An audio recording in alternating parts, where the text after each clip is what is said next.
Mahindra has finally brought us the new Thar to South Africa, released it here. Those of you who's followed the car industry for a few years would know that they've released this product before, but now they're back, hopefully to offer them on a more permanent basis. And we're out here in the Boerland today on a 4x4 track.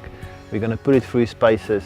But first, let's run through some of the features of what is now officially the most affordable 4x4 with low range on the South African market.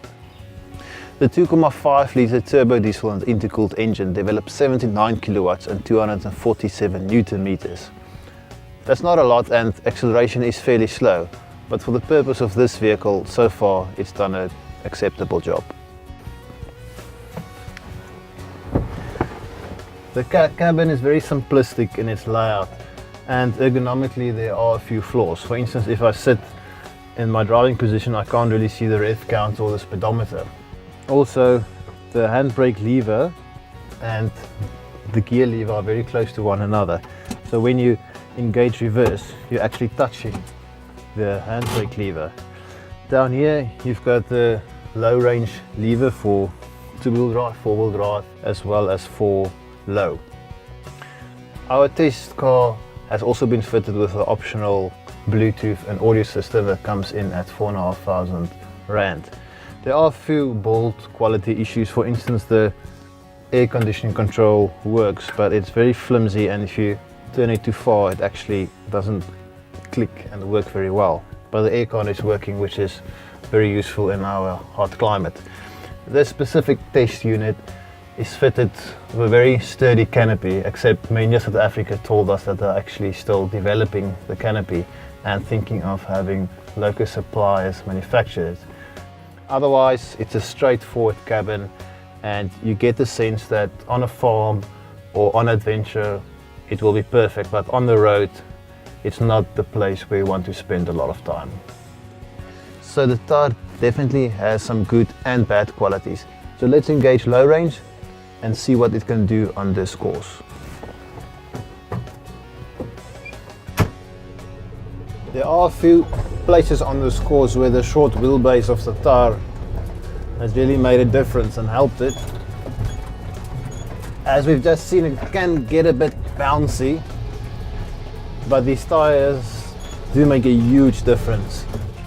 You can really experience how they claw over the rocks. The gearbox is actually quite nice and direct. It's just the handbrake lever which is in the way, and it actually doesn't work very well.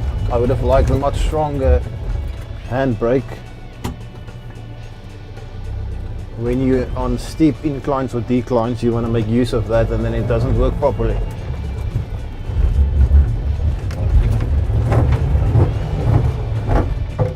The engine is also doing a fine job. Especially if you take into account this car weighs 2 tons.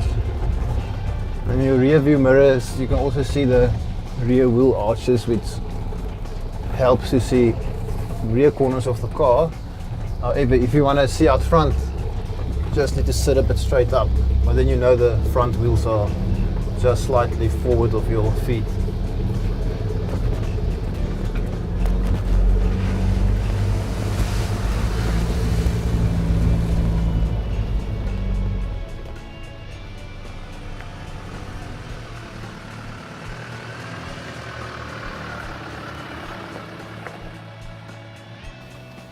It's really on an off-road course like this where the Mahindra makes sense, where you can enjoy it, enjoy the 4x4 capability, the low range. It is an adventure vehicle. On road, it's sometimes quite annoying to drive. There are some ergonomic issues and quality issues, but keep in mind it costs 210,000 Rand. So for that, it is really special and unique, and we're glad it's on the South African market.